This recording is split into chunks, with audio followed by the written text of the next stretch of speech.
Hi friends, happy morning and happy day.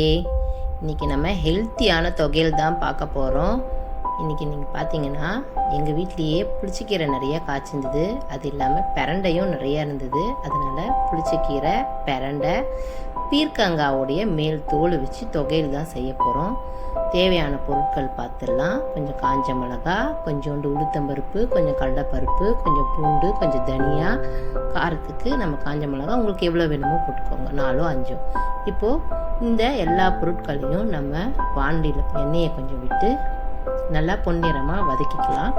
ரொம்ப கருகலரு வளர்க்க வேண்டாம். ப்ரௌன் கலர் வர மாதிரி, ஒரு மாதிரி ஆரஞ்சிஷ் கலர் வரைக்கும், அந்த கலர் வர வரைக்கும் நல்லா வதக்கிப்போம். நல்லா பொன்னிறமாக புரிஞ்சு வந்த உடனேவே ஃபஸ்ட்டு பீர்க்கங்காயோட மேல் தோலை அலம்பி வச்சுருக்கோம். அதை பொடியாக நறுக்கி அதை ஃபஸ்ட்டு போட்டு நல்லா வதக்கிடுவோம். வதக்கிட்ட பிறகு நல்லா வதக்குங்க. அந்த எண்ணெயிலே கொஞ்சம் நல்லா பீர்க்கங்காயோட மேல் தோல் நல்லா வதங்கணும். பீர்க்கங்காயில் அவ்வளோ குணங்கள் இருக்குது. அது குளுமை தான், ஆனால் நிறைய மருத்துவ குணங்கள் பீர்க்கங்காயில் இருக்குது. பீர்க்கங்காய் தோலில் நம்ம அதை யூஸ் பண்ணிக்கணும். அதே போல் பிரண்டை மூட்டுக்கெல்லாம் அவ்வளோ நல்லது. எலும்பெல்லாம் நமக்கு அவ்வளோ ஸ்ட்ரென்த் கிடைக்கும் நமக்கு பிரண்டை. அதனால் பிரண்டையை நல்லா ஃபுல்லாக க்ளீன் பண்ணிவிட்டு தோலியெல்லாம் எடுத்துட்டு அவங்களையும் நல்லா பொடியாக நறுக்கி வச்சுக்கிறோம். இப்போ இந்த 2 பொருளையும் கொஞ்சம் நல்லா வதக்கிட்ட பிறகு புளிச்சக்கீரை இலையை மட்டும் நல்லா ஆஞ்சி நம்ம அலம்பிட்டு சுத்தம் பண்ணிவிட்டு வடிகட்டி வச்சுருக்கேன். அந்த புளிச்சக்கீரையும் எடுத்து அப்படியே நம்ம வானிலையில் போட்டு வதக்க போகிறோம். பார்க்குறதுக்கு உங்களுக்கு நிறையா இருக்கிற மாதிரி இருக்கும், ஆனால் புளிச்சக்கீரை வதங்கிடுச்சுன்னா கொஞ்சோண்டு தான் உங்களுக்கு கிடைக்குமே. மெதுவாக வதக்குங்க. கொஞ்சம் வதக்கிறதுக்கு கஷ்டமாக தான் இருக்கும், ஆனால் லைட்டாக தண்ணி தெளித்து வதக்குங்க. தண்ணி ஊற்றாதீங்க, லைட்டாக தண்ணி தெளித்து வதக்குனீங்கன்னா கரெக்டாக வதங்கிடும். அப்படி இல்லைன்னா நம்ம அலம்பி வச்சிருக்கிற அந்த புளிச்சக்கீரையில் இருக்கிற தண்ணியே போதும்.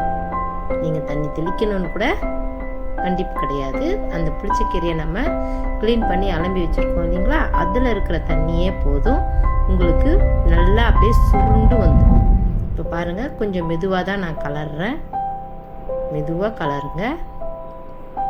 இப்போ பாருங்கள், சுருண்டுடுச்சு பாருங்கள். எனக்கு பீர்க்கங்காவோட தோல் மட்டும்தான் தெரியுது.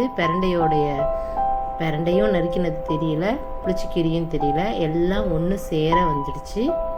இப்போ நல்லா வதக்கியாச்சு. இப்போது நம்ம ருசிக்கு உப்பு போட்டுக்க போகிறோம். கல் உப்பு இந்த தொகையலுக்கு எவ்வளோ வேணுமோ, நீங்கள் எவ்வளோ அரைக்கிறீங்களோ அதுக்கேற்ற மாதிரி கல் உப்பு கொஞ்சம் போட்டுக்கோங்க. எப்பயுமே புளிச்சக்கீரைக்கு எதிர்ப்புளி வைக்கணும். எதிர்ப்புளி வச்சாதான் அந்த புளிச்சக்கீரையோட டேஸ்ட்டும் அருமையாக எடுத்து கொடுக்கும். அதனால் புளிச்சக்கீரைக்கு புளி எடுத்து நம்ம கொஞ்சம் போட்டுப்போம். இப்போது இவங்களை நல்லா ஆற வச்சுட்டு தட்டில் போட்டு ஸ்ப்ரெட் பண்ணி ஆற வச்சுட்டு மிக்ஸி ஜாரில் போட்டு நம்ம நல்லா அரைச்சிக்கலாம். தண்ணி இதுக்கும் விடாதீங்க, தண்ணி விடாமல் அரைங்க. அந்த புளிச்சக்கீரையில் இருக்கிற ஈரப்பசையே உங்களுக்கு நல்லா அரைக்க வரும். பெரிய ஜாராக போட்டுக்கிட்டிங்கன்னா உங்களுக்கு இன்னும் ஈஸியாக இருக்கும். அதனால் மிக்சியில் தண்ணி விடாமல் அப்படியே அரைங்க. அப்போ தான் இந்த தொகையல் நாள் பட வரும். நீங்கள் 2 நாள் கூட யூஸ் பண்ணிக்கலாம். நல்லா மையாக அரைச்சிட்ட பிறகு நல்லெண்ணெயை எடுத்துக்க போகிறோம். இப்போ அதே வானலியில் கொஞ்சமாக நல்லெண்ணெயை நம்ம விட்டுக்க போகிறோம். நல்லெண்ணெய் கொஞ்சம் விட்டுக்கோங்க. நல்லெண்ணெய் விட்ட பிறகு கொஞ்சம் கடுகு தாளிப்பு போட போகிறோம். என்றைக்குமே கடுகு தாளிப்பு போடாமல் சமைக்கவே கூடாது. அதுவும் கடுகு நிறையாவும் யூஸ் பண்ணக்கூடாது, கொஞ்சமாக தான் யூஸ் பண்ணிக்கணும். கடுகு வீட்டில் கீழே சிந்தவும் கூடாது. எடுக்கிற போதே பக்குவமாக எடுக்கணும் கடுகை. கொஞ்சமாக கடுகு தாளிப்பு போட்டுட்டு நம்ம அரைச்சி வச்சுருக்கோம் இல்லைங்களா, அந்த பேஸ்ட்டை கடுகு வெடித்ததும் நம்ம போட போகிறோம். இப்போது கடுகு வெடிச்சிட்ருக்கு. இப்போ இந்த பேஸ்ட்டை அப்படியே எண்ணெயில் போட்டு அப்படியே சுருள வதக்க போகிறோம். நீங்கள் எண்ணெயில் போட்டு நல்லா சுருள வதங்குற போது கொஞ்சம் நல்லா அந்த எண்ணெய் ஸ்ப்ரெட் பண்ணி விடுங்க. அந்த எண்ணெய் உள்ள தொகையல் எண்ணெய் உள்ளே போகிற மாதிரி நல்லா ஸ்ப்ரெட் பண்ணி விட்டிங்கன்னா சூப்பராக சுருண்டு நம்ம வானிலையே ஒட்டாத அளவு அருமையாக வரும். அதனால் கொஞ்சம் எண்ணெய் தாராளமாகவே விட்டுக்கோங்க. நல்லெண்ணெய் தான். இப்போ நம்ம மிக்ஸி ஜாரை வழித்து ஃபுல்லாக நம்ம தொகையில இதில் போட்டாச்சு. நல்லா பாருங்கள், எண்ணெய் எல்லா பக்கமும் போகணும், நல்லெண்ணெய் எல்லா பக்கமும் போகணும். இப்போ இந்த மாதிரி ஸ்ப்ரெட் பண்ணி விட்டு நம்ம வதக்குறோம்.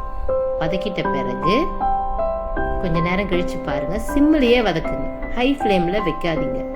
சிம்மில் வச்சிங்கன்னா தான் எல்லா இடத்துலையும் நல்லா எண்ணெய் போயிட்டு சுருண்டு பந்து பதத்துக்கு வரும். இப்போ பாருங்கள், வாணலியில் ஒட்டவே இல்லை பாருங்கள், அப்படியே வாணலியோட கரண்டியில் கலர்ற போதே அப்படியே ரவுண்டாக வருது பார்த்தீங்களா?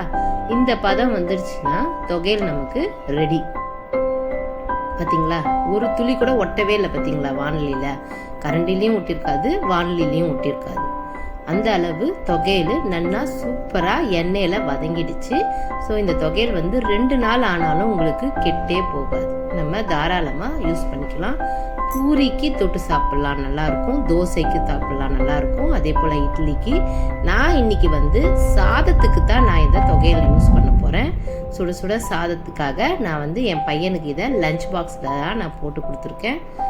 சாதம், தொகையல், கருணக்கிழங்கு காய், கொஞ்சோண்டு வறுவல்.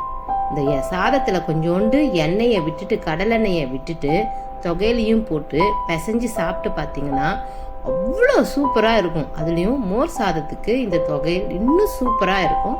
கண்டிப்பாக எல்லாரும் ட்ரை பண்ணுங்கள், சாப்பிட்டு பாருங்கள். அதே போல் இன்றைக்கி எங்கள் வீட்டில் டிஃபன் தேங்காய் பால் ஆப்பம் சூப்பராக வந்திருந்ததுங்க. அதனால் நான் இன்றைக்கி உங்கள் எல்லாருக்கும் போட்டிருக்கேன் தேங்காய் பால் ஆப்பம். தேங்க்யூ, எல்லாரும் ட்ரை பண்ணுங்கள்.